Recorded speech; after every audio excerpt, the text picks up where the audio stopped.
अध्याय नंबर 7। क्या पढ़ा है हमने अब तक? भगवद गीता नंबर अध्याय 7 में कितने श्लोका हैं? 7 चैप्टर में 730। क्या नाम है चैप्टर का? भगवत ज्ञान, नॉलेज ऑफ एब्सोल्यूट। और क्या नाम हमने दिया है इसे? Pardon? HEAD, head. H for here. भगवान अर्जुन से कहते हैं तत्शृणु, पहले ही श्लोक में। इसका मतलब है कि भगवान का ज्ञान हमें कैसे प्राप्त होगा? सुनने से। और भगवान ने पहले बताया चौथे अध्याय में किससे सुनना है, किससे नहीं सुनना है। किससे सुनना है? गुरु परंपरा से सुनना है। किससे नहीं सुनना है? किसी अरे गहरे नत्थु खैरे से नहीं सुनना है। जो ऑथेंटिक सोर्स हो उससे सुनना है। अभी जैसे हम देख रहे थे टीवी में ऑपरेशन सिंदूर चल रहा था, तो अगर हमें ऑथेंटिक न्यूज़ चाहिए थी तो हम कहाँ जा रहे थे? किसी ऑथेंटिक टीवी चैनल पे। तो गवर्नमेंट अप्रूव्ड न्यूज़ आ रही है। यूट्यूब पे तो बहुत न्यूज़ चलती है, लेकिन कितनी सही है कितनी गलत है उसकी हमें जानकारी कहाँ से मिलती है? कोई ऑथराइज्ड चैनल से हम पता करते हैं कि ये जानकारी ठीक है कि नहीं है। तो उसी प्रकार से श्रवण जो है ऑथेंटिक सोर्स से होना चाहिए। शास्त्र ऑथेंटिक होने चाहिए, बोलने वाला व्यक्ति भी ऑथेंटिक होना चाहिए। अगर हम ऑथेंटिक सोर्स से नहीं सुनते तो देखो टाइम ख़राब हो जाएगा। हमारे पास कोई 200-250 साल नहीं है कि हम सोचते कि 100 साल ट्रायल में लगा देंगे, फिर सब चेक करके जो सबसे अच्छा लगेगा उसमें जाएंगे। हमारे पास वही 70-80 साल हैं जिसमें से हम ऑलरेडी 50% खा चुके हैं। आगे आने वाले समय में आगे के जो 15-20% हो गए वो हम कुछ करने के लायक रहेंगे कि नहीं पता नहीं है। तो बहुत थोड़ा समय हमारे पास है, उसका बेस्ट यूज़ हमें करना है। तो इसलिए कम समय में जो बेस्ट रिजल्ट दे उससे हमें श्रवण करना चाहिए। तत्शृणु। दीदी कुर्सी ले लो आप। हाँ, उधर बैठ जाओ। उसके बाद है ई इज़ फॉर एनर्जीज। भगवान की कितनी एनर्जीज हैं?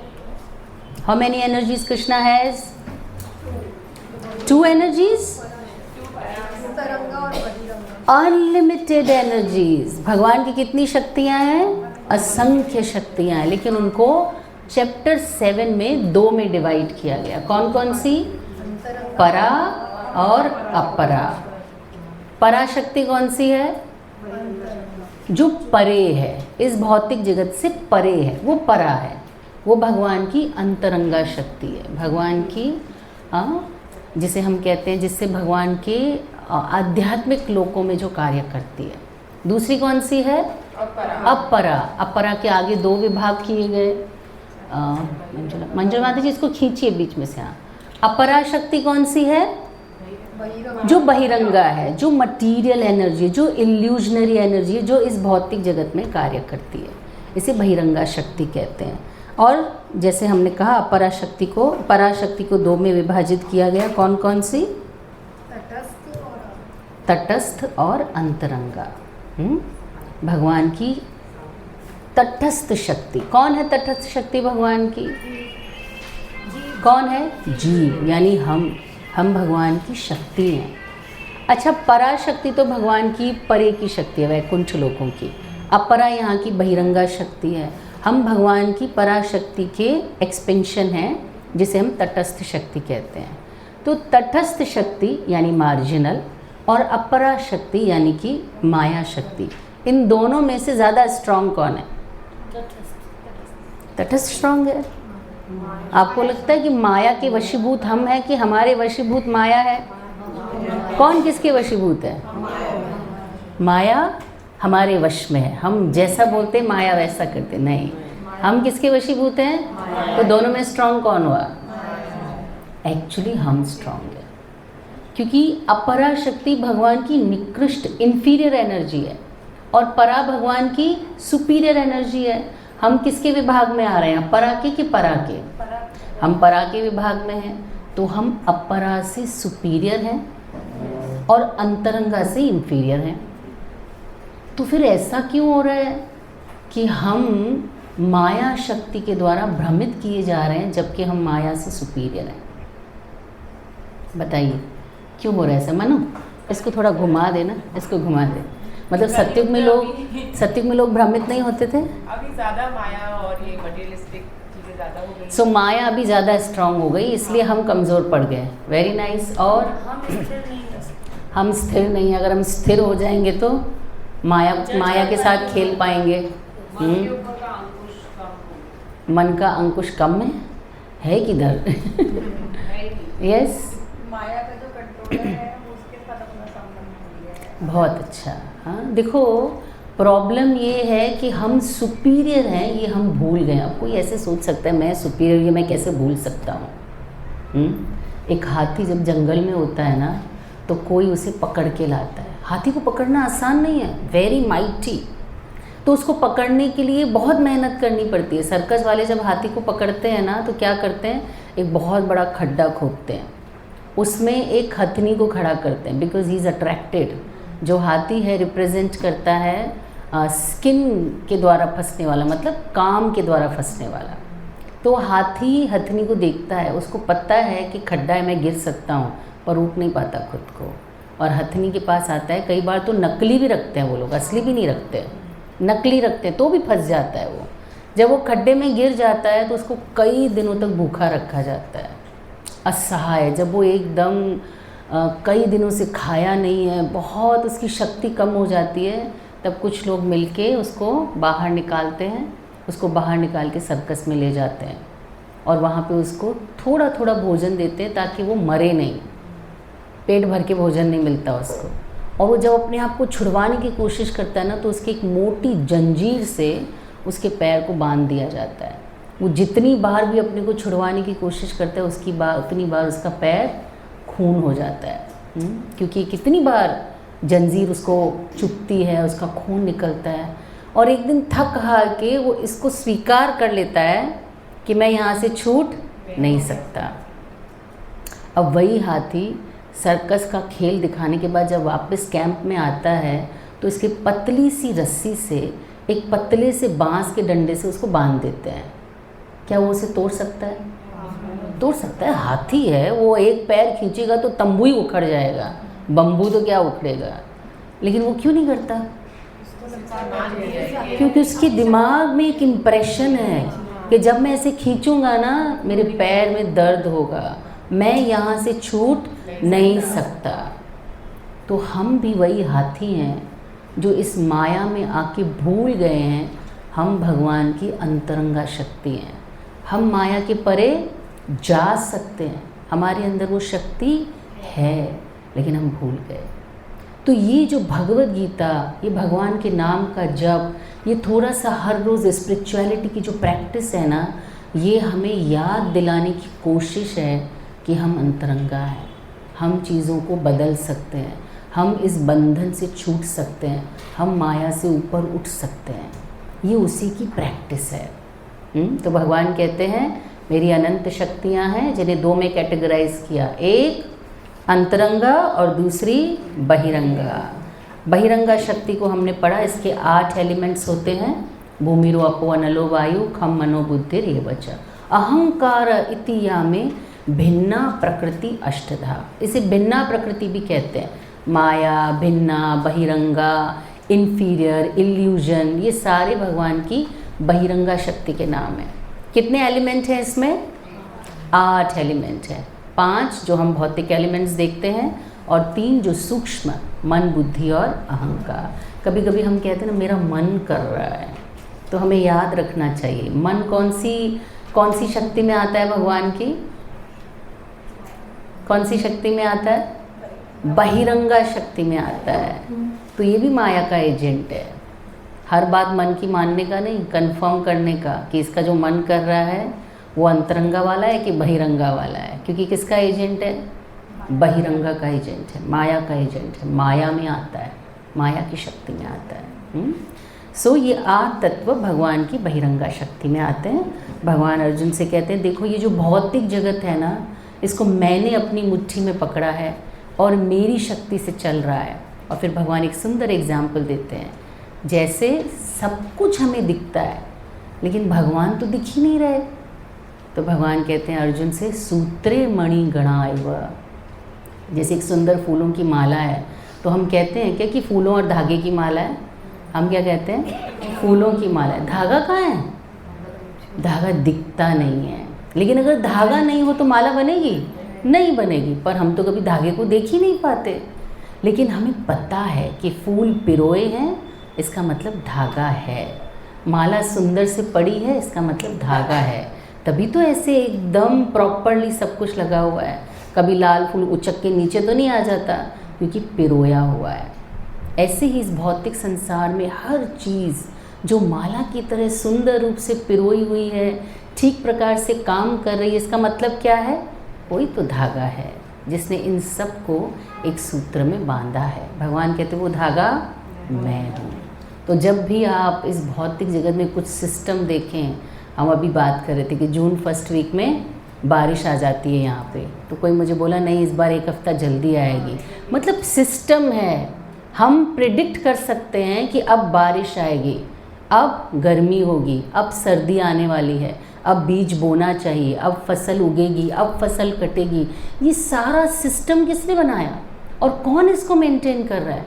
अपने घर में आपने कोई सिस्टम बनाया कभी कि आते हैं तो चप्पल बाहर रखना, आते ही मुंह धोते हैं, टॉवल वापस अपनी जगह पे लगाना? कितने दिन चलता है? चलता है? डर नहीं है आपका, दम नहीं है हमारे में कि कोई भी सिस्टम को हम कुछ दिनों तक भी चला सकें। लेकिन ये प्रकृति में प्रत्येक चीज़ सिस्टम में चल रही है, किसी का तो डर है। भगवान कहते हैं मत भयात, मेरे भय से ये सब काम करते हैं। मेरे भय से हवा बहती है, अग्नि जलती है, सूर्य समय पर आता है, मेरे भय से चल रहा है। तो भगवान ने अपनी दो शक्तियों के विषय में यहाँ बताया, पहला बहिरंगा, दूसरी अंतरंगा, और आगे बताया कि जीव भी मेरी शक्ति है। सो HE and A is for accept and reject।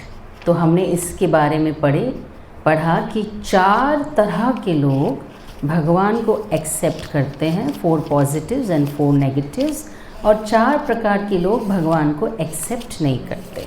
कौन से 4 एक्सेप्ट करते हैं? सॉरी, पहले रिजेक्ट है, पहले रिजेक्ट है। हाँ, कौन कौन से? किसी ने श्लोक का याद किया, ट्राई किया? मैंने पहला किया, वो आपने पिछली बार सुनाया था। तो देवी ईशा वाला सुनाया। किसी को याद है?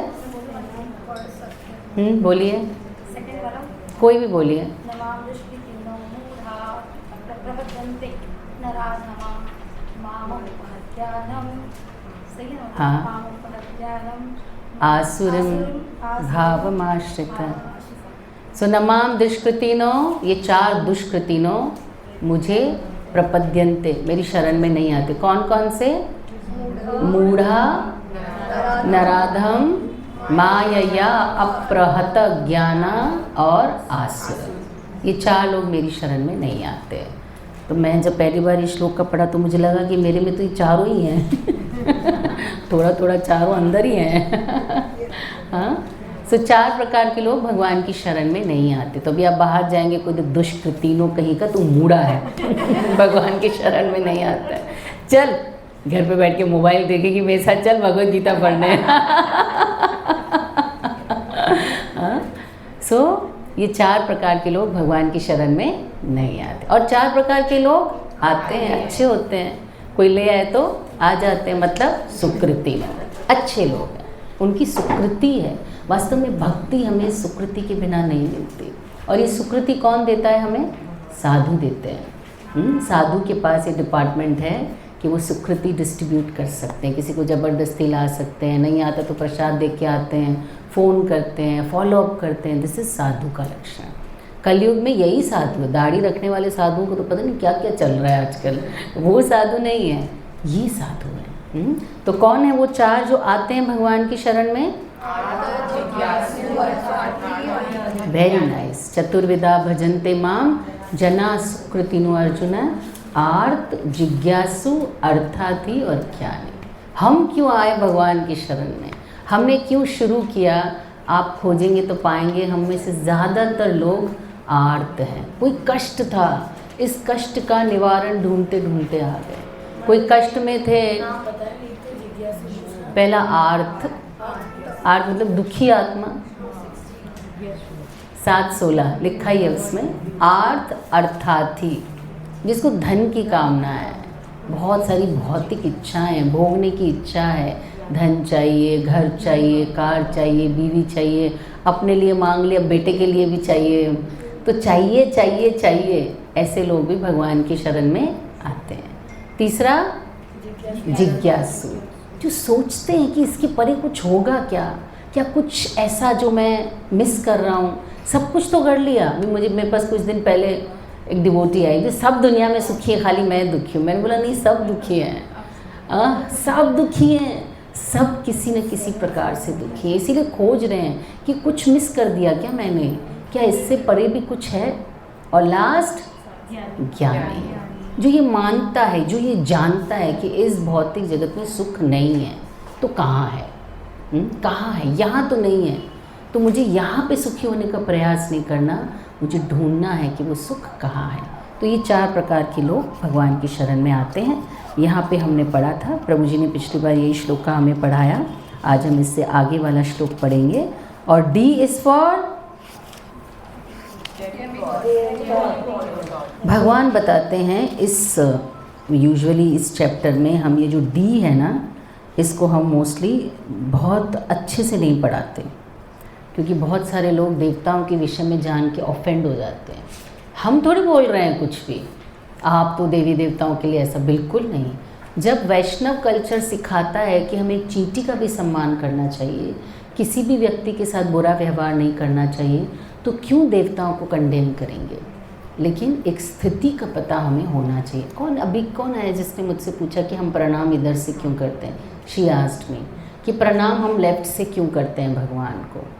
देखो, ये प्रणाम जब हम करते हैं ना, तो कोई व्यक्ति जिसको स्पिरिचुअलिटी की जो भौतिक कॉस्मोलॉजी है, सबका अपना अपना पद है, जिसको पता होगा ना, उसको ये समझ में आ जाएगा कि इसको भी शास्त्रों का ज्ञान है। और जिसको ज्ञान नहीं है, उसको क्या मतलब है आपके पास ज्ञान है कि नहीं है, उसको क्या मतलब है। तो हम जब लेफ्ट से प्रणाम करते हैं ना, तो विष्णु और विष्णु तत्वों को, मतलब कृष्ण, विष्णु, नारायण, वरा, नरसिम्हा, ये विष्णु तत्व कहलाते हैं, तो उनको हम लेफ्ट से प्रणाम करते हैं। जीव तत्वों में जो विशेष होते हैं वो देवता होते हैं। देवता विष्णु तत्व नहीं है, जीव तत्व है। मतलब आप में से भी कोई देवता, इंद्र, अप्सरा बन सकता है, पर हम भगवान नहीं बन सकते। पर हम देवी देवता बन सकते हैं, यक्ष, किन्नर, ये सब हम बन सकते हैं। हम इंद्र बन सकते हैं, हम शची बन सकते हैं। वी कैन बिकम, जो भी पोजीशन है देवताओं की वो हमें मिल सकती है। ब्रह्मा जी बन सकते हैं हम। और प्रभुपाद एक शास्त्र से उदाहरण देते हुए कहते हैं कि हम में से सब लोग एक बार ब्रह्मा ज़रूर बने हैं। ये भी बोला, क्योंकि हमारे अंदर एक क्रिएटिव एनर्जी है कि नहीं, हम क्रिएट करते हैं चीज़ों को। सो क्रिएटिव एनर्जी क्रिएटर से आती है, that is Brahma. So Brahma is the top most जीवा, या यूँ कहें कि फर्स्ट जीवा। तो ब्रह्मा की एनर्जी हमारे अंदर है, क्रिएशन की एनर्जी। सो वो देवता जो हैं उनको हम राइट साइड से प्रणाम करते हैं, और जो आचार्य हैं, भक्त हैं, उनको हम फ्रंट से प्रणाम करते हैं। ऐसा नहीं कि आप इधर उधर से प्रणाम कर लोगे तो कोई बहुत बड़ा पाप या श्राप दे देंगे वहाँ से, पर it is just for your knowledge. तो डी इज़ फॉर डेमिगॉड, जिसे हम आज शायद पढ़ेंगे, और जितना इसमें लिखा है उतना ही पढ़ेंगे। आपको अगर कुछ पूछना है तो पूछ सकते हैं। I will not discuss much, क्योंकि ऑफेंड हो जाते हैं बहुत सारे लोग। एक बार एक शिव जी का भक्त तो बहुत ऑफेंड हो गया। मैंने बोला कि मैं भी शिवा को बहुत मानती हूँ, he is my guiding force also. Krishna consciousness में आने से पहले आई वॉज अ वेरी पक्का शैवाइट, और रोज़ जाके शिव जी को बोलती थी कि जो मेरे लिए बेस्ट हो वो मुझे दो, मुझे नहीं पता मेरे लिए क्या अच्छा है, but I am very miserable, मुझे संसार में कुछ समझ में नहीं आ रहा, तो जो आपको लगता है ना मेरे लिए बेस्ट हो वो आप मुझे दो। आई नेवर आस्क्ड हिम कि मुझे ये दो या वो दो। सो अगर आपकी भी किसी देवी देवता में श्रद्धा है, आप उनसे जाके कहिए जो मेरे लिए बेस्ट हो वो दो। शिव जी कहते हैं कि जिसके ऊपर मैं प्रसन्न होता हूँ उसे मैं कृष्ण की भक्ति देता हूँ। ये शिव जी ने कहा है, मैं नहीं कह रही। और ऐसे बहुत से एग्जाम्पल आपको दिखाई देंगे जो शिव भक्ति से कृष्ण भक्ति में आए शिव जी की कृपा से। उनकी परमिशन से। Narsinh Mehta he was a Shaivite, पक्का शैवाइट। हाँ, उनको शिव जी जब प्रकट हुए तो उन्होंने बोला कि क्या दूँ, घर भाभी ने घर से निकाल दिया, बेचारा 3 दिन से भूखे थे, शिवलिंग के ऊपर ही पड़े रहे, रोते रहे। शिव जी ने कहा कि सारी दुनिया तो पानी चढ़ाती है, तुम तो आंसू चढ़ाए मुझ पे, सारी दुनिया फूल अर्पित करती, तुमने खुद को ही मुझको अर्पित कर दिया। ही इज़ वेरी भोला भाला, वेरी स्वीट वैष्णवा। हाँ, सो क्या दूँ तुमको? तो भाभी ने घर से निकाल दिया, घर दे देता हूँ। बोले नहीं, घर नहीं चाहिए, जो अच्छा हो ना वो दो। अच्छा तो एक गाँव दे देता हूँ, एक अच्छी बीवी दे देता हूँ, खूब सेवा करेगी तुम्हारी। खूब प्रलोभन दिए शिव जी ने, लेकिन नरसिंह मेहता अड़े रहे। जो बेस्ट है ना आपके हृदय में छुपा है वो चाहिए। तब नरसिंह मेहता को शिव जी ने कहा कि मेरे हृदय में तो राम के अलावा, कृष्ण के अलावा कोई नहीं, और वो दुनिया में उससे ज़्यादा बेस्ट कुछ नहीं। So I grant you bhakti of Krishna. This is how Narsinh Mehta became a Vaishnava by the mercy of lord Shiva. So there are many examples. एक देवी का एग्जाम्पल आता है, एक 2 भाई थे, एक देवी का भक्त था और एक कृष्ण का भक्त था। जो देवी का भक्त था वो बहुत ऑपुलेंट था, जन्म देही, धनम देही, सब कुछ था, यशम देही, और उसका एक बहुत सुंदर गार्डन था। देवी को हम, दुर्गा को हम लाल गुलाब चढ़ाते हैं, उनको पसंद है बहुत गुलाब। तो उसके पास एक पूरा बड़ा सा खेत था जो उसके मंदिर के पास में था। रोज़ एक ऑपुलेंट पूजा वो देवी की करता था। और जो उसका भाई था, जो कृष्ण भक्त था, वो एक छोटे से घर में रहता था, बेचारे के पास खाने के लिए भी नहीं था। मतलब ऐसा मत समझना कृष्ण भक्ति करने से सब चला जाएगा, it is not like that. ये मिथ है, ये मिथ धारणा है। तो वो गरीब था पर संतुष्ट था, उसको कुछ चाहिए भी नहीं था कि मुझे मेरे भाई के पास है तो मेरे पास क्यों नहीं है। एक दिन उसको पूजा करनी थी और उसके पास फूल नहीं थे। भाई उससे रखता नहीं था, गरीब से कोई नहीं रखता, और स्पेशली अमीर हो तो बिल्कुल ही नहीं रखेगा अपने भाई से। तो उसने उसको बोला कि मेरे घर पे तो तुम आना जाना मत। तो उसने सोचा अभी मेरे को बहुत मन कर रहा है, मैंने सुबह से भगवान को कुछ भोग नहीं लगाया, कम से कम पत्रम पुष्पम फलम तो कम से कम कुछ फूल ही भगवान को अर्पित कर दूँ। तो जा रहा था भाई के गार्डन में, वॉचमैन ने रोक लिया और उसने हिम्मत भी नहीं की ज़्यादा, सोचा नहीं रहने दो, भाई से क्या पंगा लेना। लेकिन उसने दूर से देखा एक बहुत सुंदर बंच ऑफ रेड फ्लावर्स उसके गार्डन में, ऐसे खूब सारे फ्लावर्स एक साथ पूरा बंच बना हुआ था। बहुत मन किया उसको कि ये तो मैं आज भगवान को चढ़ा दूँ। चढ़ा नहीं सकता तो उसने आंखें बंद की, उसने उस बंच को देखा और मन से, सोचिए आप, भगवान आपसे मन से भी कुछ चढ़ाते हो तो एक्सेप्ट करते हैं, फिर भी हम सोचते हैं भक्ति बहुत कठिन है। तो उसने मन से वो बंच ऑफ फ्लावर्स भगवान को अर्पित किए कि हे प्रभु मेरे पास आज कुछ नहीं है, ये जो सुंदर फूलों का गुच्छा है ना, ये मैं आज आपके चरणों में अर्पित करता हूँ। कर दिया, संतुष्ट होकर चला गया। और जब उसका भाई आया देवी की पूजा के लिए, वही बंच उसने तोड़ा और देवी जी को चढ़ा दिया। अभी तो पहले से चढ़ा हुआ है, उसने चढ़ा दिया। जब उसने बंच चढ़ा दिया तो रात को सपने में उनकी देवी आई और बोलती आज मैं बहुत प्रसन्न हूँ तुमसे। बोला क्यों माँ, आज मैंने ऐसा क्या किया? बोले आज जो तुमने मुझे फूल चढ़ाए ना, वो फूल मेरे स्वामी को चढ़े थे, वो मेरे लिए प्रसाद था। आज तुमने मुझे मेरी स्वामी का प्रसाद दिया। ये बेचारा हैरान परेशान उठ के, क्या किया? मैंने तो कुछ भी नहीं किया, ये हुआ कैसे? उसने वॉचमैन से पूछा आज कोई आया था? उसने बोला आपका भाई आया था, मैंने अंदर नहीं आने दिया, तो यहीं से खड़ा होकर वो पूजा कर रहा था। उसने भाई को बुलाया। पहले तो बेचारा भाई बहुत डर गया, ये मारेगा मुझे। नहीं प्लीज़ मुझे बताओ तुमने क्या किया। उसने बोला कि ये फूलों का सुंदर गुच्छा मैंने भगवान को मन से अर्पित किया। Then he understood, if you want to please Durga you should worship Krishna, and he also converted to a Vaishnava. So there are many instances like that. तो हमने पढ़ा, भगवान ने कहा कि ये 4 प्रकार के लोग मेरी शरण में नहीं आते हैं। आज हम पढ़ेंगे 17वें अध्याय से। तेषां ज्ञानी नित्यायुक्ता एक भक्तिर्विशिष्यते प्रियो हि ज्ञानिनोत् अर्थम् अहं स च मम प्रियः। इसका ट्रांसलेशन पढ़िए प्लीज़। रितु आप पढ़ो। इनमें से जो परम ज्ञानी है और शुद्ध भक्ति में लगा रहता है वह सर्वश्रेष्ठ है, क्योंकि मैं उसे अत्यंत प्रिय हूँ और वह मुझे प्रिय है। सो भगवान कहते हैं कि ये 4 प्रकार के नराधम होते हैं सॉरी दुष्कृतिनों और 4 प्रकार के सुकृतिनों। ये 4 प्रकार के सुकृतिनों में मुझे ज्ञानी सबसे ज़्यादा प्रिय है, बाकी तीनों से ज्ञानी सबसे ज़्यादा प्रिय है। क्यों? क्योंकि मैं उसे सबसे ज़्यादा प्रिय हूँ। तो प्रभुपाद लिखते हैं भक्त ज्ञानी और साथ ही भक्ति में लगा हो तो भगवान के कथनानुसार वो सर्वश्रेष्ठ है। क्यों ऐसा? प्रभुपाद लिखते हैं इस प्रकार शुद्ध भक्त की संगति से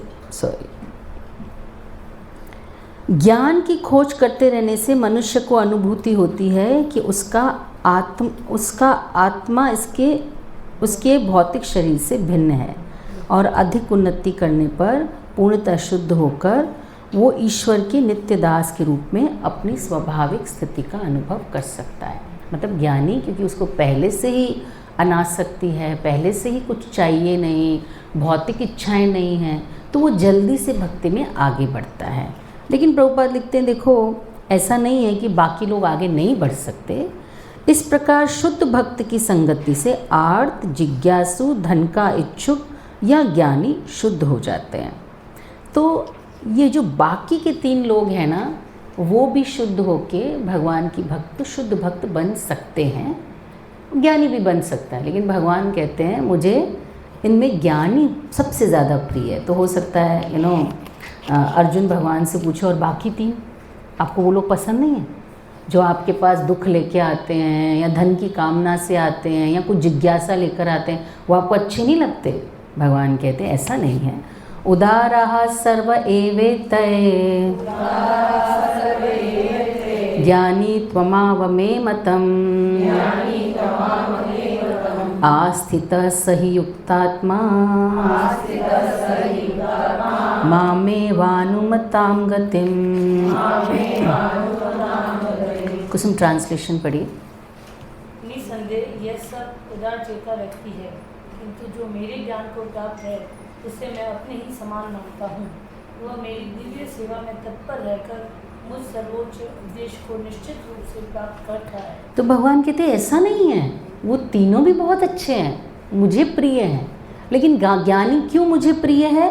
क्योंकि मैं उसे अपने समान समझता हूँ कि अरे भाई ये तो मुझे जानता है। जैसे दोस्त होते हैं ना, जो दोस्त को अच्छे से जानता है उसमें और इसमें फ़र्क नहीं होता। हम कहते हैं ये दोनों एक ही हैं भाई, इन दोनों की बात एक है, इन दोनों का विचार एक है, ये अलग अलग मत समझना। अगर इसने कह दिया तो उसने भी कह दिया, ये दोनों तो एक ही हैं। तो भगवान कहते हैं जो ज्ञानी है, जो आत्मा के स्तर पर है, उससे मैं मेरे समान समझता हूँ। लेकिन बाकी 3 भी कम नहीं हैं। सर्वे उदारा सर्व एवेत, वो तीनों भी बहुत अच्छे हैं। और फिर भगवान बताते हैं कि जो ज्ञानी, जो मुझे जानता है, आत्मा के स्तर तक मानता है, उसको मुझ तक आने में कितना समय लगता है। ये बहुत ही फेमस श्लोका है, इस श्लोका को भी हमें याद कर लेना चाहिए। बहुनाम जन्मनामान्ते ज्ञानवान माम प्रपद्यते वासुदेवः सर्वमिति स महात्मा सुदुर्लभ। डिम्पल ट्रांसलेशन पढ़ो।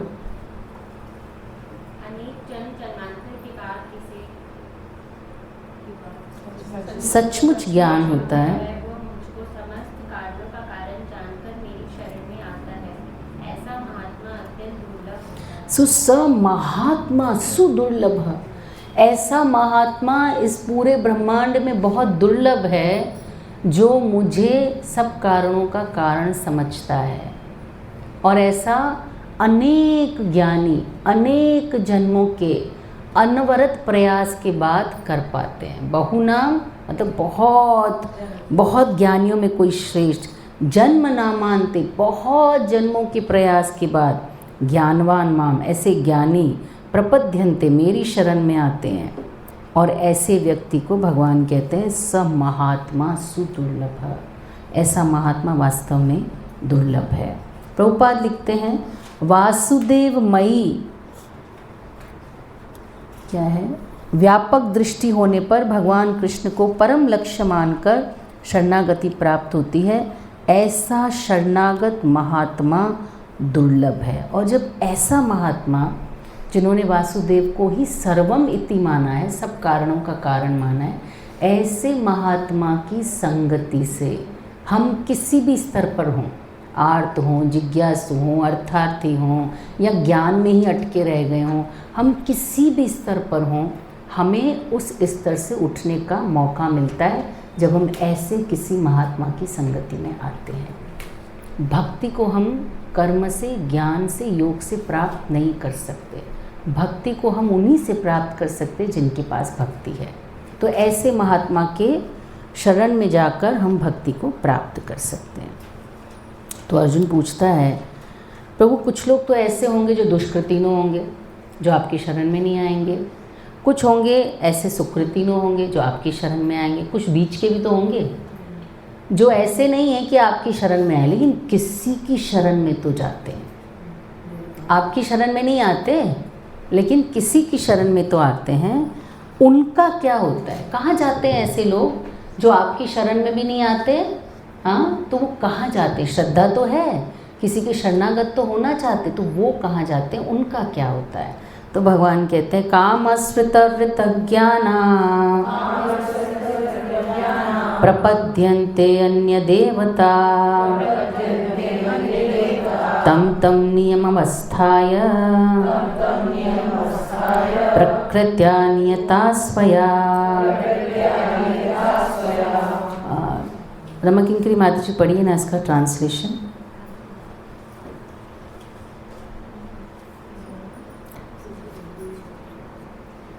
इसका ट्रांसलेशन पढ़िए। हाँ। जिनकी बुद्धि भौतिक इच्छाओं द्वारा मारी गई है वे देवताओं की शरण में जाते हैं और वे अपने अपने स्वभाव के अनुसार पूजा के विशेष विधि विधानों का पालन करते हैं। सो भगवान कहते हैं जिनकी बुद्धि मारी गई है, किससे मारी गई है? भौतिक इच्छाओं से। प्रॉब्लम क्या है? मुझे कल जो इंटरव्यू था ना उसके बाद मुझे एक पर्सनली मुझे किसी ने प्रश्न पूछा कि हम जब भी भौतिक इच्छाओं की बात करते हैं उसे इतना ख़राब क्यों पोर्ट्रेट करते हैं कि भाई बाप के पास जाओगे तो सिगरेट का पैकेट नहीं देगा लेकिन दुकानदार के पास जाओगे तो दे देगा। तो खाली सिगरेट का पैकेट थोड़ी होता है, लड्डू भी तो हो सकता है। लड्डू बच्चे ने बाहर से खा ली तो क्या प्रॉब्लम है? तो मैंने उसको बोला भौतिक इच्छाओं की प्रॉब्लम नहीं है, हमारी प्रॉब्लम है। हमारा स्तर क्या है और हम उन इच्छाओं को किस प्रकार अपने ही नुकसान में लगा देते हैं। अभी एक आइसक्रीम खाने में क्या प्रॉब्लम है? अगर बच्चा बोले मुझे एक आइसक्रीम खानी, कोई प्रॉब्लम है? लेकिन उस बच्चे को अस्थमा है और कल ही उसको अटैक आया था अस्थमा का, तब प्रॉब्लम है कि नहीं है? एक कप आइसक्रीम हम सोचते हैं कि क्या प्रॉब्लम है, माँ तो दिला ही नहीं रही है।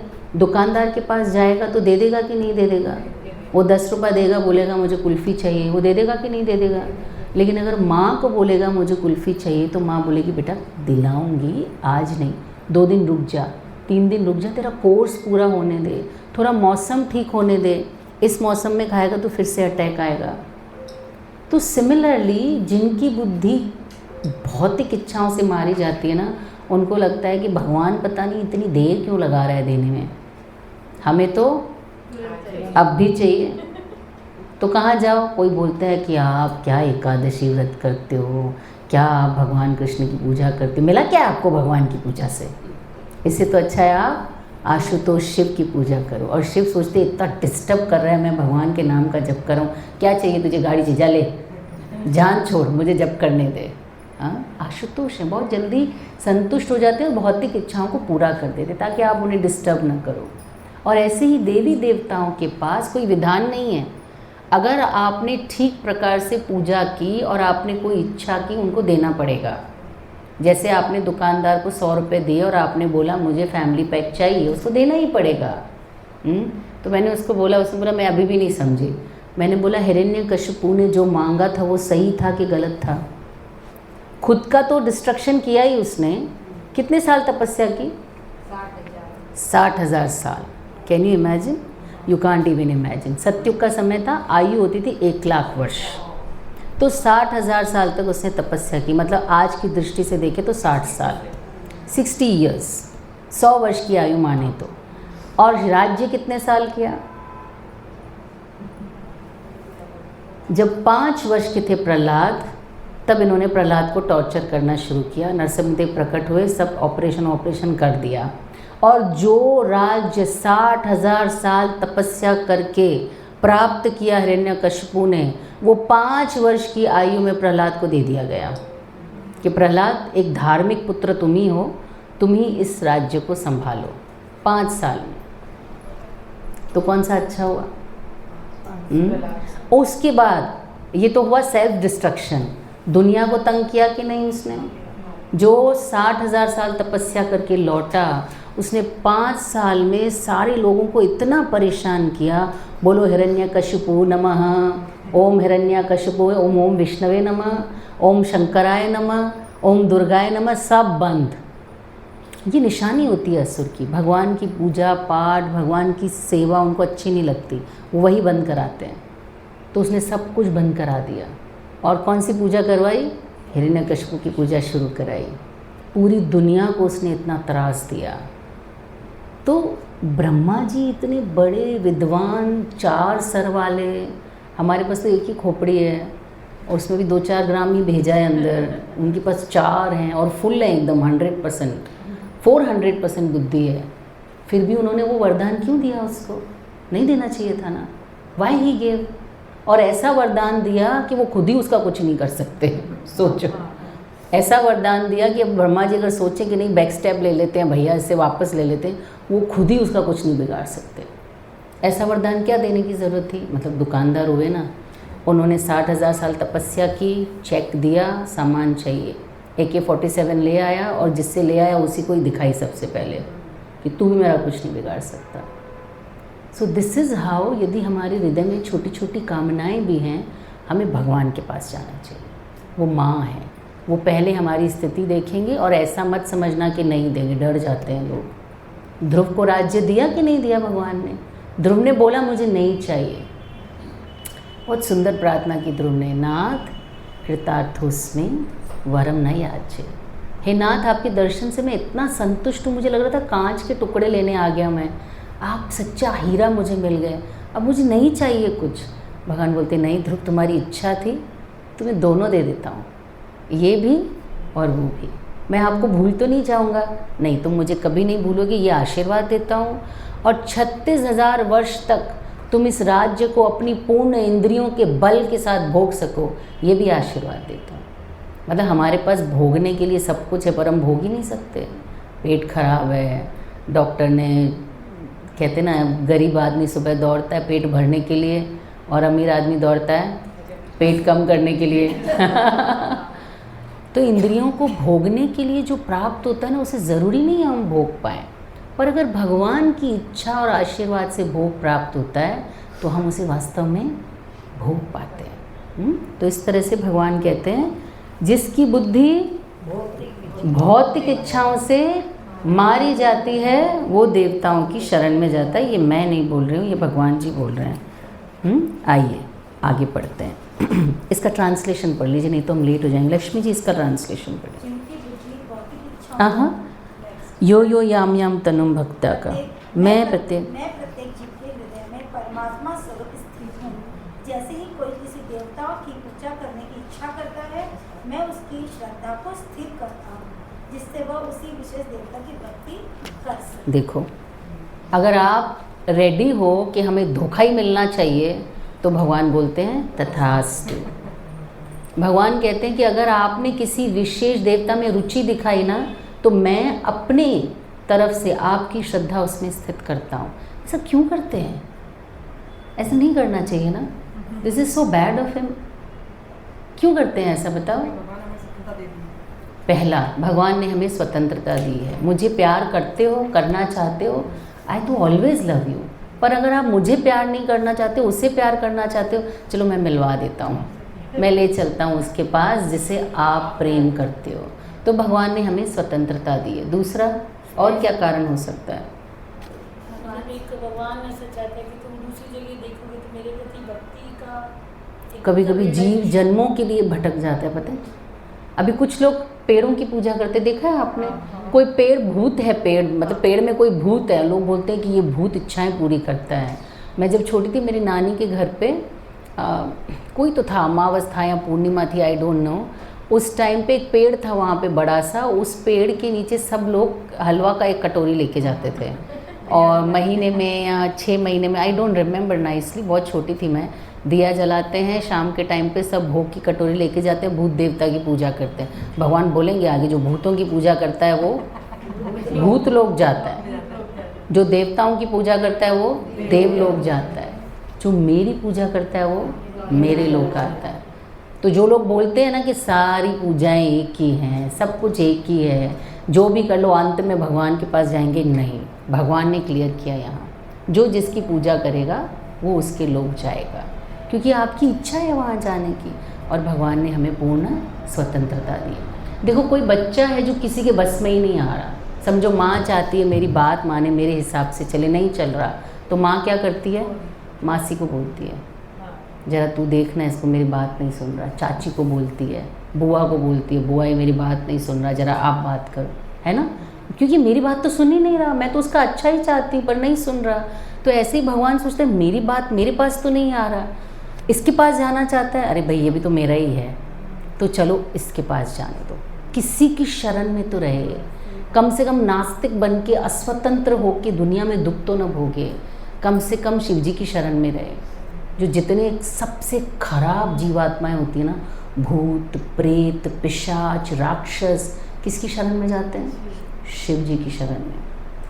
कहते हैं एक बार भगवान ने सब देवी देवताओं को बुलाया, बोला कि कुछ कुछ जीवों की जिम्मेदारी लो, जैसे हम बोलते हैं ना 4 लोगों की जिम्मेदारी लो, उनको लेके आना है, उनका फॉलोअप करना है। तो भगवान बोले घर नहीं आ रहे लोग वापस, तो कुछ कुछ जीवों की जिम्मेदारी लो। तो सब ने अपने हिसाब से, किसी ने तमोगुण की ले ली, किसी ने रजोगुणी लोगों की ले ली जो बहुत ज़्यादा मांगते हैं, उनकी दुर्गा जी ने ले ली कि बहुत मांगते हैं लेकिन मैं अपने पास रखूँगी, किसी ने किसी की ले ली। अभी भूत पिशाच को कोई हाथ लगाने को तैयार नहीं, हम तो नहीं, हाँ इनको कौन संभालेगी, तो हमें ही खा जाएंगे, हमें नहीं लेना, हबलू डबलू हम नहीं लेंगे इन सबको। तो शिव जी ने कहा you want they should be taken care, nobody is taking care, I will take care of them. मैं इनका देखभाल करूँगा, मैं इनको अपने अंडर में रखूँगा ताकि बहुत ज़्यादा नुकसान ये दुनिया को ना पहुँचाएं, मैं इन्हें अपने पास रखूँगा। तो शिव जी सच्चा वैष्णव। सो इस तरह से भगवान कहते मैं उनकी श्रद्धा को स्थिर करता हूँ। क्यों स्थिर करते हैं? 2 कारण। पहला, भगवान ने हमें स्वतंत्रता दी है, हम जिससे प्रेम करना चाहें भगवान हमारी हर जगह मदद ही करते हैं, तथास्तु ही कहते हैं।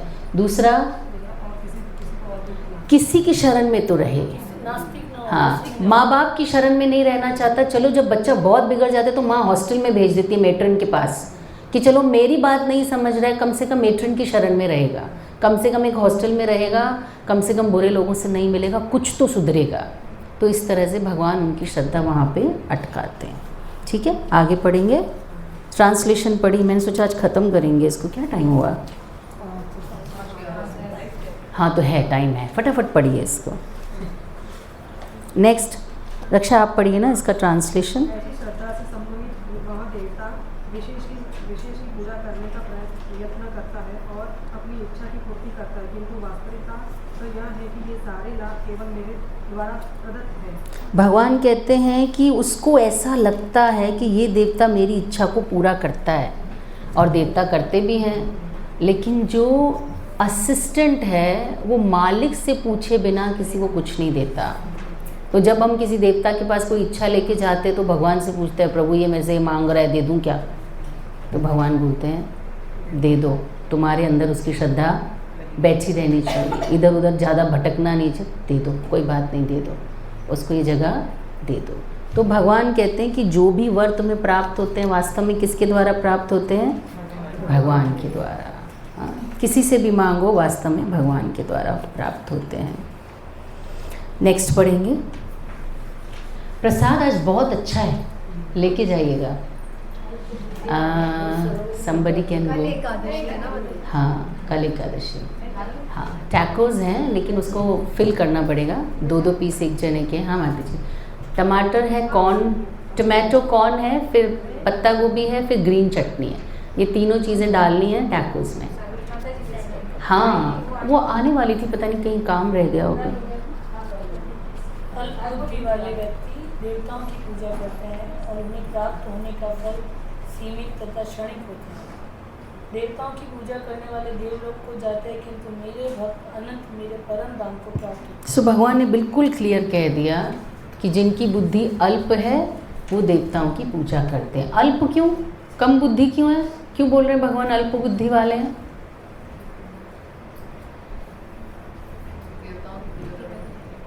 क्योंकि देवताओं की पूजा कर रहे हैं इसलिए अल्प बुद्धि वाले हैं। क्यों बोल रहे हैं उनको अल्प बुद्धि वाले हैं? सही बात है भाई, डायरेक्ट मांग सकता है, इधर उधर चपरासी से क्यों बात कर रहा है? पप्पा अंदर, अभी तो बताया क्यों बना है। तुम्हारा बेटा तुम्हारी बात नहीं मानता तो किसको बोलती हो? अपने पापा को बोलती, जरा समझाओ इसको। सर्वेश को बोलती, जरा समझाओ उसको, क्योंकि मेरी बात ही नहीं सुन रहा तो क्या करे? भगवान के पास ही नहीं जा रहे। डेफिनेटली है, लेकिन वो अपनी माँ से बड़ा किसी को मान रहा है। समझ रही हो, इम्पोर्टेंस है। जैसे हमने कहा यहाँ प्रणाम करो, इसका मतलब ये नहीं है कि हम किसी को छोटा कर रहे हैं, हम सबको अपनी अपनी जगह सम्मान दे रहे हैं। एक चींटी का सम्मान करने का तरीका अलग है, एक शेर का भी सम्मान करना होता है, लेकिन उसका सम्मान करने का तरीका अलग है। उससे दूर रह के उसका सम्मान हो सकता है, जाके उसको गले लगाओ, बोलो महाप्रसादे गोविंदे। You need to understand that. सो ये बच्चा वो नहीं समझ रहा है, इसलिए भगवान ने उसके लिए व्यवस्था की। ये सारी व्यवस्था भौतिक जगत की सिर्फ हमारे लिए। एक्वेरियम गए कभी? Sorry, Imagica, aqua Imagica. हम वहाँ अक्वा इमेजिका में जाते हैं, ठीक है, तो हमें आते ही बोलते हैं आप साड़ी में अंदर नहीं आ सकते मैम। भाई क्या प्रॉब्लम है? मेरे को कोई प्रॉब्लम नहीं है साड़ी में, तुम्हें क्या प्रॉब्लम है? नहीं, हमारा रूल है आप साड़ी में नहीं आ सकते, तो आपको ड्रेस चेंज करना पड़ेगा। आपने ड्रेस चेंज किया और आप बोलते हैं मैं यहाँ भीगने नहीं आई हूँ, मैं यहाँ गार्डन में घूमने आई हूँ। कहीं पे गार्डन है यहाँ पे? Is there any garden? मुझे तो गार्डन में जाना है। आप कितनी भी कोशिश कर रहे हैं, कोई ना कोई आपको पानी का छींटा मार देता है, आप बोलते पागल हो क्या, मुझे भीगना ही नहीं है। अगर आपको भीगना नहीं है तो आप अक्वा इमेजिका क्यों आए हो? और कोई अगर मिल गया जान पहचान का, वो तो धक्का मारेगा सीधा आपको पानी में। आप उसको कितनी, मैंने लगा दिया माता जी, ये भोग की थाली है, मैंने लगा दिया भोग। ये प्लेट भगवान जी की है। सो आप पूरे भीग जाएंगे। आप बहुत कोशिश कर रहे हैं नहीं भीगे, लेकिन आप जहाँ जाते हैं आपको पानी ही पानी दिख रहा है। आप सोच रहे हैं यहाँ गार्डन नहीं है, मैं तो रेस्टोरेंट आई थी, बोलते हैं वो रेस्टोरेंट जाना है, वो पानी के बीच में रेस्टोरेंट है, आपको पानी से ही जाना पड़ेगा रेस्टोरेंट में। अब आप क्या करेंगे?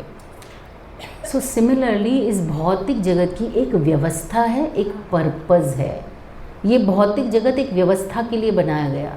ये उन जीवों के लिए है जो भगवान से रूठ के, विद्रोह करके, नहीं पसंद करके, साथ में नहीं रहना चाहते, उनके लिए। तो अब अगर आप अक्वा इमेजिका आए और आप बोल रहे हैं हम भीग क्यों रहे हैं, that is your mistake. You need to understand. अगर भीगना नहीं है तो इमेजिका से बाहर निकलो, गेट से बाहर निकलो।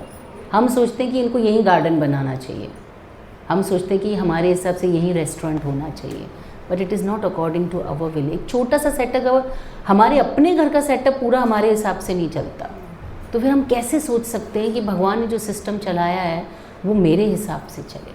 We need to understand this system में मैं कहाँ फिट होती हूँ। अगर हम अपने आप को सिस्टम में जहाँ हम फिट होते हैं वहाँ रख लेना, हम सुखी हो जाएंगे। सो भगवान अर्जुन से कहते हैं अल्प बुद्धि वाले हैं जो देवताओं की पूजा करते हैं, मेरे पास डायरेक्ट आ सकते हैं, क्यों वहाँ जा रहे हैं? और क्या प्रॉब्लम है? अगर देवताओं से वो वर प्राप्त कर लेता है तो उसमें प्रॉब्लम क्या है? भगवान कहते हैं उनके वर लिमिटेड हैं, पहला। दूसरा, क्षणिक है, टेम्पररी है। जो भी चीज़ आप देवी देवताओं से प्राप्त करते हैं इस भौतिक जगत में, वो टेम्पररी है। क्यों? क्यों टेम्पररी है? क्योंकि वो भी टेम्पररी हैं। अगर वो खुद टेम्पररी हैं तो आपको कोई परमानेंट, कैसे आपको कोई परमानेंट चीज़ दे सकते हैं? अगर मैं 5 साल के लिए कहीं पे आई हूँ और मैं आपको बोलती हूँ मैं 10 साल तक आपको मैनेजर रखती हूँ, आप बोलेंगे भैया तू खुद 5 साल तक ही है, तो मुझे 10 साल तक रखने का वादा कैसे कर सकती हूँ? Because you don't have that authority. आपके पास 10 साल तक किसी को असाइन करने की अथॉरिटी नहीं है। आप मैक्स टू मैक्स किसी को 5 साल तक असाइन कर सकते हो। तो देवी देवता खुद क्षणिक हैं, टेम्पररी हैं, तो वो किसी को परमानेंट फल नहीं दे सकते। उनके पास जो है उनमें से वो कुछ आपको दे सकते हैं, वो अपना सारा उठा के भी आपको नहीं देते हैं, क्योंकि वो भी जीव तत्व हैं, उनकी भी अपनी भौतिक इच्छाएं हैं, उनकी भी अपनी लिमिटेशंस हैं। जैसे हम बैंक में जाते हैं ना, बोलते हैं सर हमारी बैंक की लिमिटेशन है, हम आपको 120 करोड़ नहीं दे सकते हैं, हम आपको मैक्स टू मैक्स 20 लाख दे सकते हैं, इससे ज़्यादा हम नहीं दे सकते, हमारी बैंक की कैपेसिटी इतनी है। तो भगवान कहते हैं अल्प बुद्धि वाले हैं। इस मनुष्य शरीर को प्राप्त करके वो मैक्सिमम बेनिफिट प्राप्त कर सकते हैं, लेकिन छोटे छोटी चीज़ों से ही संतुष्ट हो जाते हैं। लॉलीपॉप, देवता आपको क्या देते हैं? लॉलीपॉप। आप रो रहे हैं, लॉलीपॉप पकड़ा दिया, आप सोचते हैं बस बहुत है इतना, लॉलीपॉप ख़त्म होती है। कोई आके छीन भी लेता है। अगर आपके पास बहुत धन है तो आप सुखी हो जाएंगे? ज़रूरी नहीं है, ज़रूरी नहीं है। हाँ, हो भी सकते हैं, जीवन के कुछ चीज़ों का सल्यूशन धन ही है, लेकिन सब प्रॉब्लम का सल्यूशन धन नहीं है। और जो धन जिनके पास है उनके पास पूछिए कितने प्रॉब्लम्स हैं। धन को मेंटेन करना, उसको संभाल के रखना, एक इनसिक्योरिटी की चला ना जाए, ये सब चीज़ों के साथ वो लोग खुश रहने का प्रयास करते हैं। तो हर सिचुएशन जिसमें भी आप हैं, सबकी अपनी प्रॉब्लम्स हैं। ऐसा आप नहीं कह सकते कि इसके पास ये है तो ये सुखी ही होगा, मेरे पास अगर ये आ जाए तो मैं सुखी हो जाऊंगा। That's not possible. यस माता जी, नेक्स्ट पढ़िए।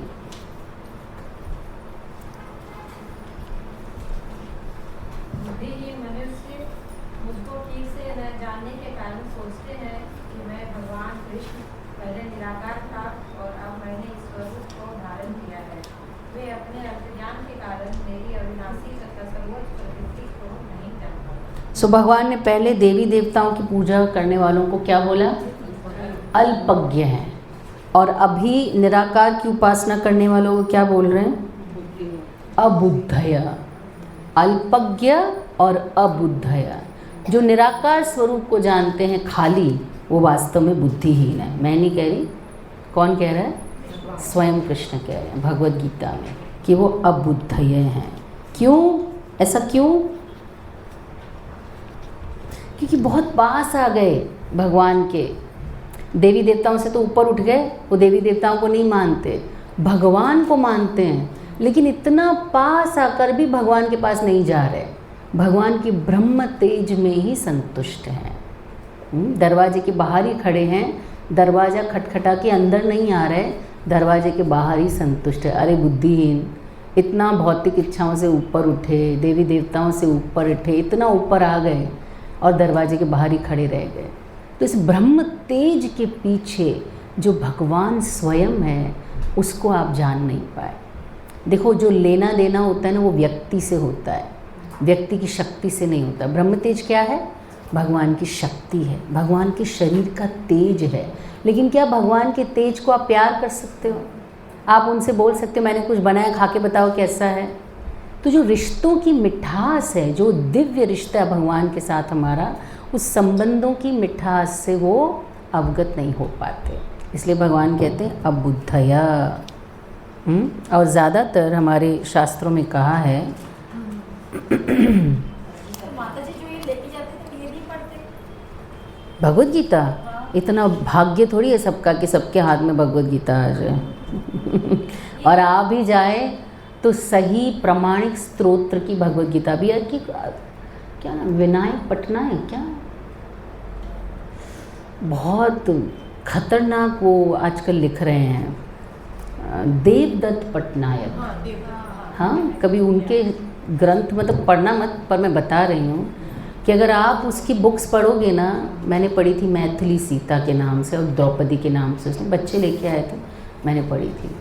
मुझे ऐसा लग रहा था कि क्या बकवास लिख रहा है। मतलब हम लोग ना इतने बेवकूफ़ हैं, अगर मुसलमानों का झंडा दिख जाए ना बाहर कहीं गलत जगह पे, कोई आयत लिखी हुई किसी पेपर पे दिख जाए तो इतने दंगे हो जाते हैं। लेकिन हम हिंदू सोचिए, इतना हमारे शास्त्रों का गलत तरीके से प्रचार हो रहा है, हमें कुछ फ़र्क ही नहीं पड़ रहा। अगर आप उसकी किताब पढ़ेंगे ना तो आपको लगेगा एक्चुअली राम अच्छा नहीं था। कौन अच्छा था? रावण अच्छा था। Ravan was a better personality. मैं अभी चाचू के पास गई थी, मेरे चाचू बोले मैं उसको पोस्ट नहीं करूँगी